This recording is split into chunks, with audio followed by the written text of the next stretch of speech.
Negeri Sembilan Jalan புக்கிட் தங்கா Seremban சாலையில் நேற்று மாலை கருஞ்சிறுத்தை தாக்கியதில் படுகாயமடைந்த லாரி ஓட்டுநரின் உடல்நிலை சீராக உள்ளது. முகத்திலும் தலையிலும் படுகாயமடைந்த 54 வயது அவ்வாடவர் துவங்கு ஜஃபார் மருத்துவமனையில் சிகிச்சை பெற்று வருகிறார். மருத்துவமனையில் அவரை சென்று கண்ட மாநில வனவிலங்கு பாதுகாப்பு மற்றும் தேசிய பூங்காக்கள் துறையான பெர்ஹலித்தானின் ஊழியர்கள் இனிமேல் பட்டு அதிக கவனமுடன் இருக்க வேண்டும் என அவருக்கு ஆலோசனை கூறியுள்ளனர்.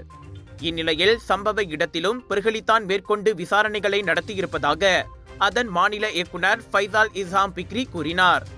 முன்னதாக ஜெலுபுவில் இருந்து ஸ்லாங்கோரின் கில்லானுக்கு கோழி தீவனங்களை ஏற்றி சென்ற அவ்வாடவர் வழியில் லாரியை நிறுத்தி சாலையோரமாக சிறுநீர் கழித்த போது திடீரென சிறுத்தை பாய்ந்து தாக்கியது.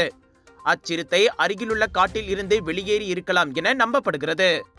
அந்த கொடிய விலங்குடன் அவர் போராடியதில் தலையிலும் முகத்திலும் படுகாயம் ஏற்பட்டது.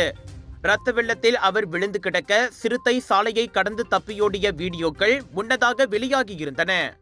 எங்க வீட்ல எல்லாரும் தினமும் காலையில ரெயின் ஆயில் வெர்ஜின் கோகனட் ஆயில குடிக்கிறோம். நீங்களும் தினமும் ரெயின் ஆயில் வெர்ஜின் கோகனட் ஆயில குடிங்க. எப்பவுமே புத்துணர்ச்சியோட இருங்க.